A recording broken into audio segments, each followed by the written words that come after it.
The cry of pain echoed through the aseptic corridor of Massachusetts General Hospital, but it wasn't just any scream, it was the last gasp of a promise. Sarah pressed the silver crucifix to her chest as her husband's heart monitor emitted that continuous, relentless sound that would change her life forever. The smell of antiseptic mixed with tears created a suffocating atmosphere that seemed to compress his lungs. In that instant, faced with the death that stole her future, she had only two choices: to collapse completely under the weight of grief or to find strength where none seemed to exist. But how do you keep going when everything you love is ripped from your arms in the blink of an eye? What if the miracle she pleaded for so much in the nights on her knees, bent by her hospital bed, was hidden in the most unlikely place of all, in the depths of her own pain? Boston, Massachusetts, October 2024. Autumn painted the trees of Boston Common, blood red and sunshine gold as Sarah Miller, 32, a music professor at the prestigious Berklee College of Music, walked hand in hand with her husband David. The cold wind ruffled their brown hair as they cruised through the park, watching the leaves dance around their feet. Married just 2 years ago after meeting at a worship retreat, they shared the dream of starting a family and building a life dedicated to music and the faith that united them. "I think we should start thinking about names," David said, his blue eyes shining with that contagious hope that had always been his trademark. He squeezed her hand, his thumb gently caressing the gold ring that symbolized his promise. "We don't even know if I'm pregnant yet," she replied, adjusting her red scarf around her neck, but her smile betrayed the suppressed excitement that simmered beneath the surface of her caution. 3 weeks late, morning sickness, a new sensitivity in her body, all the signs were there. That night, in her cozy apartment in Cambridge, the positive pregnancy test seemed to confirm that God was blessing her plan. 2 pink lines, unequivocal and transformative. David fell to his knees before her, hugging her waist and pressing his face against her still flat belly. "Hello, little one," he whispered, his voice choked with emotion. "Your father already loves you more than you can imagine." They celebrated with an impromptu dinner of macaroni and cheese, the only dish Sarah's stomach could tolerate, prayed together, holding hands by the bedside, and fell asleep dreaming of the future that lay before them like a blank canvas full of possibility. But fate had other plans, written in a language they had not yet been able to decipher. 3 days later, during a composition class for second graders, David collapsed in the middle of an explanation of harmonic progression. Sarah received the call while guiding a string quartet in the building next door. He ran through the halls of the college as if he could beat time, as if his speed could somehow reverse whatever was happening. The diagnosis came like a hurricane, destroying everything in its path: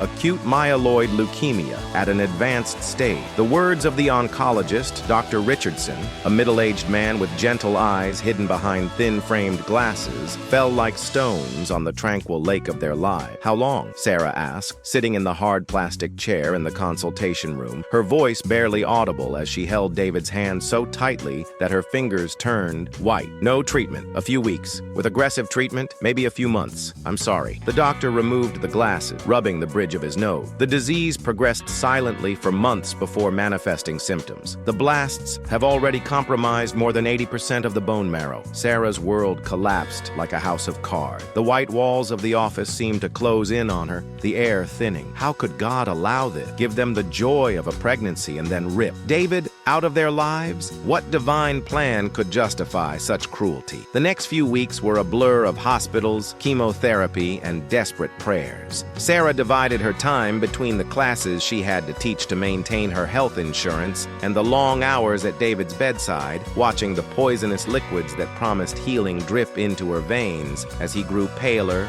weaker, more distant every day. David's dark brown hair, which Sarah loved so much to run her fingers, fell in strands on the hospital pillow. Her skin, previously tanned from the walks they took together on Sundays, took on a yellowish and translucent hue, but his eyes held that stubborn light, that unshakable faith that had always been his strength. "You should create a YouTube channel," David suggested during a rare moment of lucidity between chemotherapy sessions, as he watched Sarah absent-mindedly strum a tune on the small portable keyboard she had brought into the bedroom. His compositions, his interpretations, The world needs to listen. You have a gift that can't be hidden. Now is not the time to think about it, she replied, adjusting his pillow and checking the rhythmically beeping oxygen monitor. We need to focus on you improving. It's exactly the time, he insisted, holding her hand with surprising strength for someone so debilitated. Her blue eyes now sunk into deep dark circles, fixed on hers with feverish intensity. Promise that you'll keep creating music, even when I'm not here. Promise that you will use your gift to touch other lives. Our baby needs to know that his mother has a voice that can change the world. Sarah swallowed the lump in her throat, feeling the tears burn behind her eyes. You're going to be here. Let's raise our son together. We will teach you how to play the piano and how to sing. We're going to take him camping in Maine as we planned. But David's look said something else. There was an acceptance in her eyes that Sarah refused to acknowledge, a peace she couldn't comprehend. On a particularly difficult night when David had a bout of pain that even morphine could not completely placate,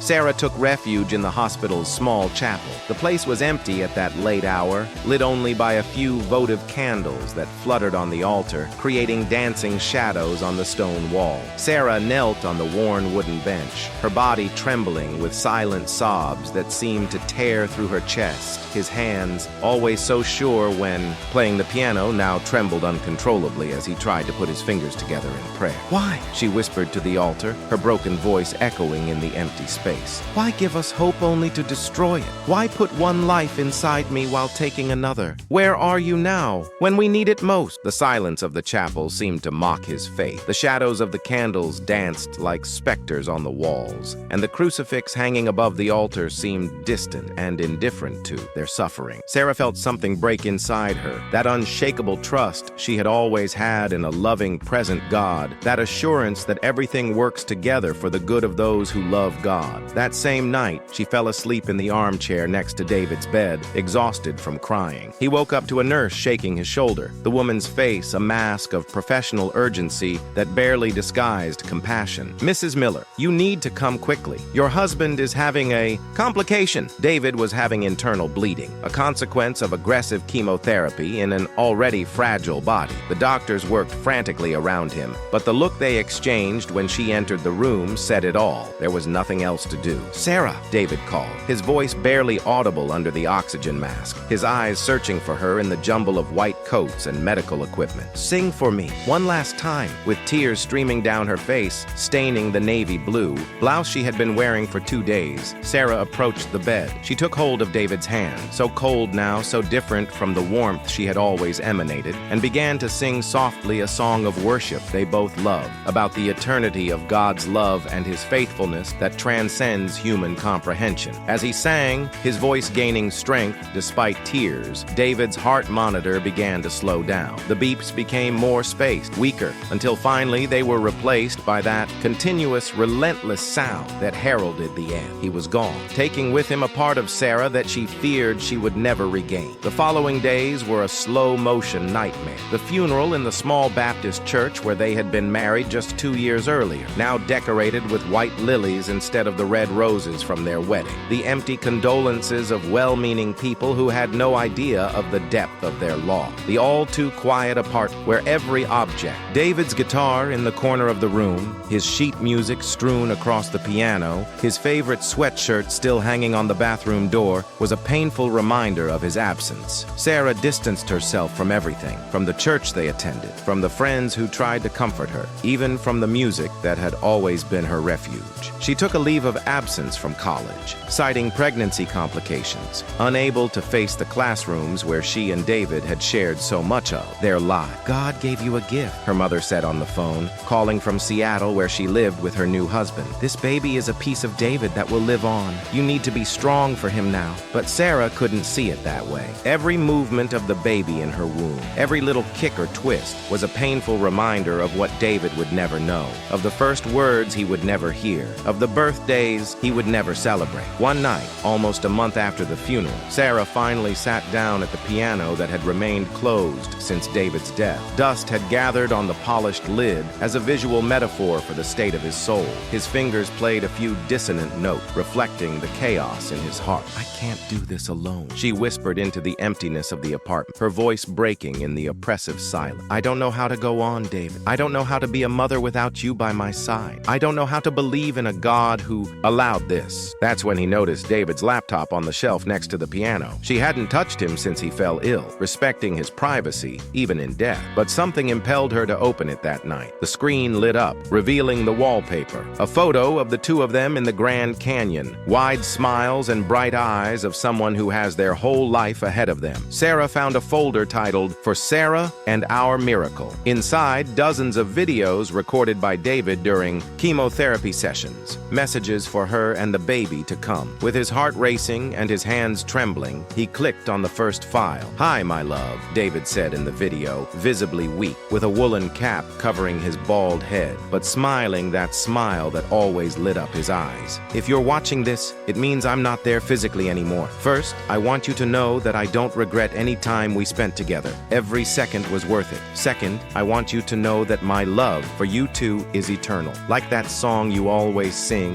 forever, God is faithful, even when we don't understand his ways." Sarah watched all the videos, one after another, crying herself to tears, occasionally laughing at David's silly jokes, even on the brink of death, feeling her heart break and rebuild itself simultaneously with every word of love and hope he had left. In the last video, recorded just 3 days before his death, David spoke directly to the camera, his eyes intense despite the evident pain. "Sarah, I know you're angry with God right now. I understand. There were times when I also questioned it, but remember what we've always said. Faith isn't about believing that God will do what we want, but trusting him even when we don't understand. Use your music, honey. Share our story, not to gain fame or recognition, but because it might help someone who is going through the same dark valley. And remind our son or daughter every day that the Father loved him from the first moment, and that he will continue to love him for all eternity." That night, for the first time in weeks, Sarah sat down at the piano and began composing. His fingers found the keys like old friends reuniting after a long separation. The melody that emerged was sad, fraught with pain and loss, but there was something more. A faint line of hope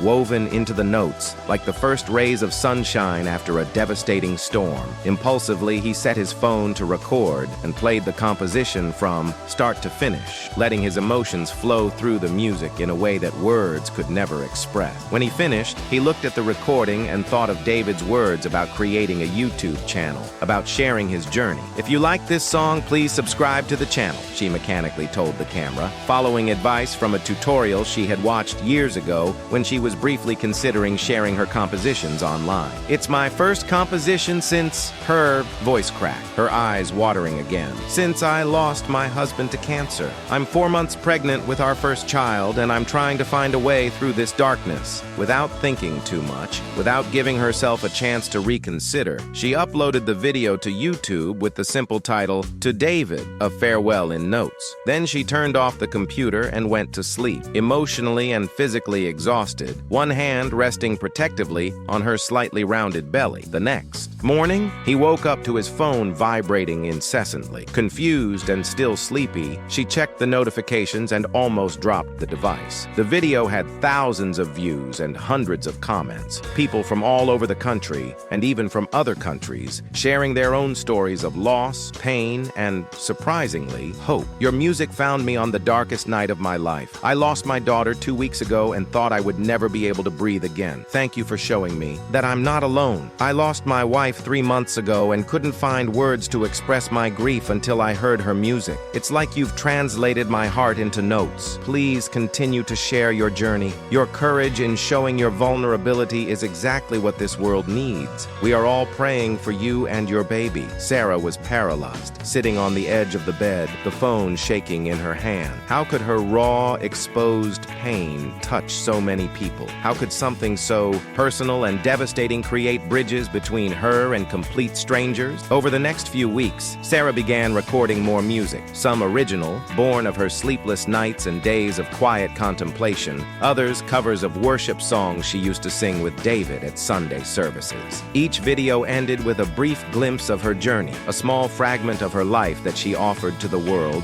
as if reaching out in a dark room, looking for another hand to hold. "If this video touched your heart, please leave a like and subscribe to the channel," she said at the end of each recording. Still feeling awkward about the mechanics of YouTube, but acknowledging its importance. I'm learning that sharing our pain can be the first step to healing, and if you're going through your own valley of shadows, know that you're not alone. Her channel, which she named simply Notes of Hope, was growing rapidly. People from all over the country, and soon from other countries, found comfort in his music and his story. Sarah began receiving invitations to share her testimony at churches and events, most of which she declined, not yet feeling ready to face crowds or speak publicly about her loss. But internally, she still struggled. Each song was a battle against the bitterness that threatened to consume her. Each time she spoke of faith and hope in her video, a voice in her mind questioned whether she really believed what she was saying or if she was just repeating one-liners she had learned in years of attending church. At night, alone in her apartment, Sarah still cried herself to sleep, clinging to David's pillow that still kept a faint trace of her smell. She was still questioning God. She was still wondering why he had allowed all this to happen. He still felt like a fraud when he spoke of trusting in God's plans. 6 months after David's death, when Sarah was 28 weeks pregnant, she was invited to play at a worship conference in Nashville. The invitation came through a pastor who had found his videos and was deeply touched by his story.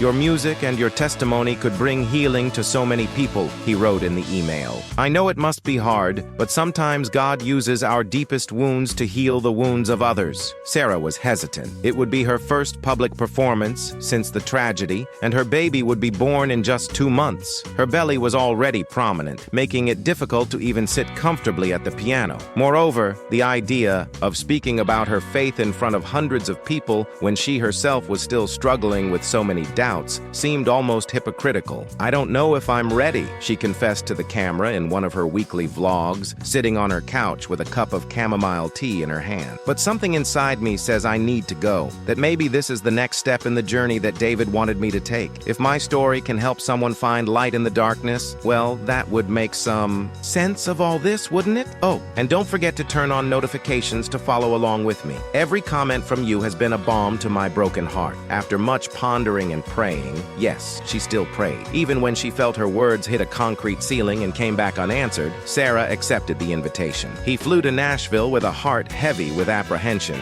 but also with a small spark of purpose that he hadn't felt since David's death. In Nashville, after her emotional performance that left the audience in tears, with her voice breaking at times as she sang about God's faithfulness, even in the darkest valleys, an elderly woman approached her backstage. "My name is Eleanor," said the lady, her snow-white hair framing a wrinkle-studded face that seemed to tell stories of deep joys and sorrow. His gentle eyes fixed on Sarah with an intensity that seemed to see beyond her carefully constructed facade. "I lost my husband and my son in a car accident 40 years ago. My husband died instantly. My son, who was only 6 years old, survived for 3 days in the ICU before joining his father." Sarah felt a lump in her throat, her hands instinctively protecting her belly, as if she could shield her baby from the pain of the world. How did you survive?" The question slipped from her lips before she could contain it, laden with all the anguish and despair that still consumed her. Eleanor smiled softly, small wrinkles forming around her eyes. "One day at a time, honey. One moment at a time. There were days when breathing seemed impossible, days when I cursed God for his cruelty, days when I planned to join them." She paused, her eyes momentarily lost in distant memory. "And eventually I discovered that God hadn't abandoned me in the storm. He was with me, suffering every tear with me, holding me when I no longer had the strength to stand. I can't feel his presence," Sarah admitted, the words slipping away before she could contain them, like water breaking through a dam.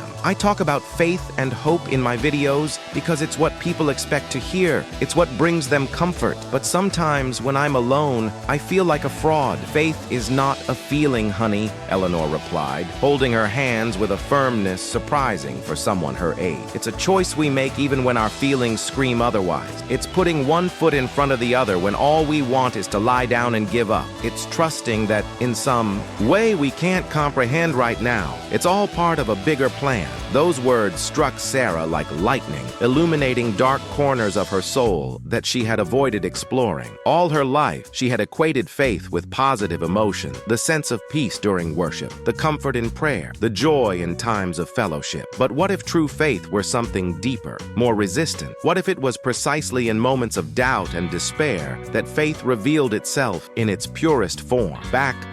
In Boston, Sarah faced pregnancy complications that she had not anticipated. The diagnosis of preeclampsia came during a routine visit when her blood pressure skyrocketed to alarming levels and tests detected protein in her urine. Doctors recommended absolute rest in recent weeks, constant monitoring, and the possibility of a premature birth if her condition worsened. Isolated in her apartment, unable to even sit at the piano for long periods due to swelling in her legs and hands, Sarah continued recording video, now from her couch, honestly sharing her physical and spiritual struggle. "Today I don't have an elaborate song for you," she said, in a particularly vulnerable video, her face swollen and pale, dark circles under her eyes that once gleamed. "I just want to be honest. I'm scared. Fear of losing this baby who is all I have left of David. Fear of raising a child alone. Fear that my faith will not be strong enough to weather this storm anymore." David's words in Psalm chapter 23 about the valley of the shadow of death seems so real now. "I'm literally walking through this valley, and sometimes I don't feel any divine presence by my side." She paused, taking a deep breath, a hand caressing her belly where the baby was fidgeting restlessly. "But then I remember the words of that lady in Nashville about how faith is a choice, not a feeling, and I choose to believe, even when I feel nothing but pain and fear. If you're going through something similar, I want you to know that you're not alone. And if you can, leave a comment sharing how you find strength on difficult days. Oh, and don't forget to subscribe to the channel and turn on notifications so we can follow this journey together. Each of you has been a light on my dark path." The response was overwhelming. Thousands of comments from people sharing their own struggles and how they found the strength to keep going. Pastors, rabbis, imams, and people with no religious affiliation, all finding something universal in their pain and in their search for meaning. Sarah began to realize that her vulnerability, not her strength, was what really connected people. That admitting their doubts, rather than hiding them, created a space where others felt safe to do the same. One night, while reading the comments on her latest video, she felt a sharp pain that started in her back and radiated to her abdomen. At first, he tried to ignore it. Braxton Hicks, he thought, the false contractions his doctor had mentioned. But when the pain intensified and she noticed a clear, blood-stained liquid running down her legs, she knew something was wrong, terribly wrong. With trembling hands, he dialed 911 at Massachusetts General Hospital, the same hospital where David had spent his final days. The doctors were blunt. They needed to do an emergency C-section. The baby was in fetal distress, his blood pressure was dangerously high, and there were signs that the placenta was detaching. "There are considerable risks," explained Dr. Martinez, the obstetrician on duty, his face serious but compassionate. "For you and the baby. Her condition is severe and the baby is still premature, 30 weeks. But waiting is not an option." Alone in the prep room, dressed in the pale blue hospital gown that seemed to swallow her, Sarah faced her greatest fear. What if you lost the baby too? What if she herself didn't survive? Who would tell her story and David? Who would keep alive the memory of the man she had loved with every fiber of her being? It was then that he felt something inexplicable. Not an audible voice, not a physical presence, but a deep certainty that spread through his body like warmth. For the first time since David's death, Sarah felt a peace that she could not explain rationally, that made no sense in the face of the terrible circumstances. "I'm with you," that silent presence seemed to say. "I always have been. Through the valley, through the storm, through the darkest night." Sarah closed her eyes, tears streaming silently down her face, as the medical team prepared around her and whispered, "I trust you, even if I don't understand, even if it hurts, even if it seems impossible." And for the first time in months, his words didn't feel empty or rehearsed. There was an authenticity to her surrender that surprised even herself. The surgery was a blur of bright lights, strained voices, and the metallic smell of blood mixed with antiseptic. Sarah, semi-conscious under anesthesia, picked up only fragments of the reality around her. The clinking of metallic instruments, doctors' orders exchanged in urgent tones, the heart monitor recording her own life and that of her son in rhythmic beeps that occasionally accelerated alarmingly. At some point, he heard a cry, faint, almost inaudible. inaudible, more like the meow of a kitten than the robust cry he expected. She tried to lift her head to see her baby, but her body seemed made of lead, unable to respond to her brain's command. "It's a boy," someone said, but the voice seemed to come from far away, as if it were going through a tunnel. Then darkness enveloped her completely. When Sarah woke up, the first thing she noticed was the silence, a terrifying silence that made his heart race with panic. The hospital room was immersed in the dim light of the evening, the curtains filtering the orange light of the setting sun. A machine next to her bed measured her vital signs, but there was no sound she most desperately wanted to hear: her baby's cry. "My baby," she murmured, fighting the anesthesia that still numbed her senses, her tongue heavy and clumsy. "Where's my baby?" The nurse at her bedside, a middle-aged black woman with kind eyes and calloused hands from years of service, had an expression Sarah couldn't decipher. It wasn't exactly sadness, but there was a gravity to his gaze that made Sarah's stomach twitch painfully. "I'm going to call Dr. Chen," the nurse said, gently shaking her hand before leaving the room. The minutes that followed were the longest of Sarah's life. Every second dragged on like an eternity as his mind, still clouded by anesthesia, conjured up the worst-case scenarios. She tried to pray, but the words didn't come, just an inarticulate groan, a desperate request without form or structure. "Sarah," said Dr. Chen, approaching the bed with soft step. She was a petite woman with short black hair and red-framed glasses that contrasted with her immaculate white coat. "How are you feeling?" "My baby," Sarah repeated, her voice firmer now, the adrenaline rush of fear clearing her mind. "Please tell me he's alive." "Your son is alive," the doctor continued, and Sarah felt a surge of relief so intense that it almost made her faint again. "But there were complications during delivery that we didn't detect in previous ultrasounds." The world seemed to freeze. No, no, no, not again. She could not bear another loss, another blow, another test of faith that seemed more like a cruel punishment. "What complications?" Sarah asked, her heart racing, making the machine next to her bed beep alertly. The doctor hesitated, adjusting her glasses in a gesture that seemed more like an attempt to buy time than a real necessity. "You better see him first. He is stable in the neonatal ICU. As soon as you feel strong enough to sit in a wheelchair, we can take you there." The next few hours were torture. Sarah had to wait for the effects of the anesthesia to subside enough so that she could be transferred to a wheelchair. Every minute seemed like an eternity, every second an agony of uncertainty and fear. What could be so serious that the doctor couldn't just say, "Was your child dying? Did you have any deformities? Any condition that would condemn him to a brief and painful life?" Finally, when the sky beyond the window was completely dark, dotted with stars that Sarah barely noticed, the nurse returned with a wheelchair. "Are you ready to meet your son?" she asked, with an encouraging smile that didn't quite reach her worried eyes. Sarah just nodded, unable to form words through the lump in her throat. The journey through the corridors of the hospital seemed endless. Every turn, every door, every nursing station they passed only increased the anxiety that threatened to consume her. When they finally arrived at the NICU,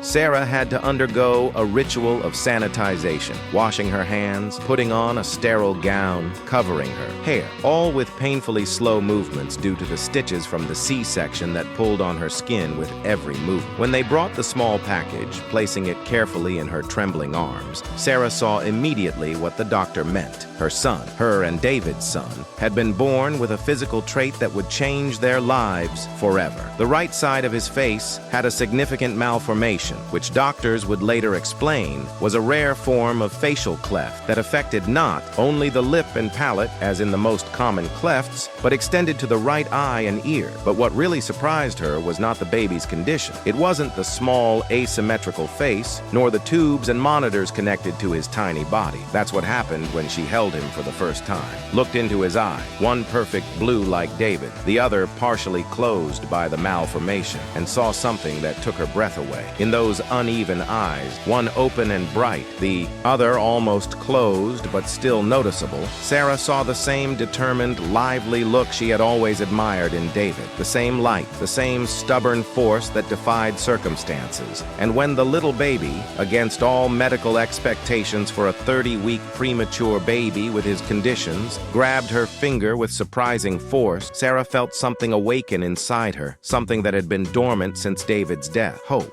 not the superficial hope that everything would be fine, that problems would magically disappear, but a deeper, more enduring hope, the realization that beauty and meaning could exist even in the midst of imperfection and pain. "Hello, Daniel David Miller," she whispered, the name chosen months earlier with David now taking on an even deeper meaning. Daniel, who in the Bible survived the lion's den. David, like his father, who had bravely faced his own battle to the end. You are perfect exactly as you are, and let's face this world together, one day at a time. As she held her son, feeling his little heart beat against hers, Sarah realized that maybe Eleanor was right. Perhaps faith was not about feeling God's presence in times of joy, but trusting in his presence even in the darkest valley. Maybe it was about finding beauty and purpose even in the most unlikely circumstances. Maybe it was about choosing to love and moving on, even when all seemed lost. And as tears streamed down her face, tears not only of sadness or fear,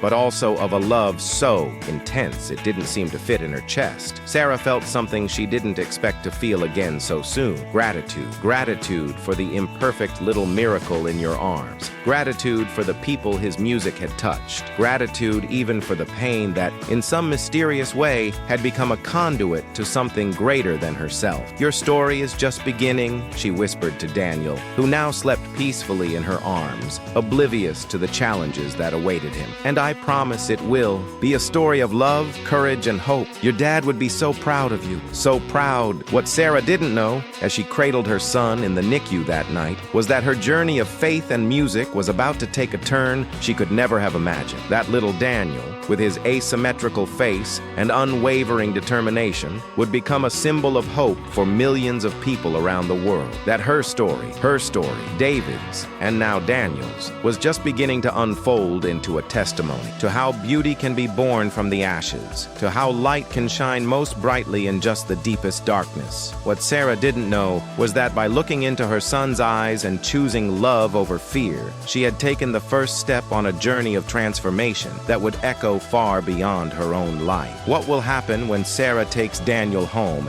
and faces the reality of raising a child with special needs on her own? How will your music and your faith evolve in the face of this new chapter? And what will be the unexpected impact that your story will have on the world? Don't miss the second part of this exciting journey of overcoming, faith, and the transformative power of unconditional love. If this story touched your heart, please leave a like, subscribe to the channel, and turn on notifications so you don't miss the conclusion of this inspiring journey that reminds us that even in the darkest of times, God remains faithful forever.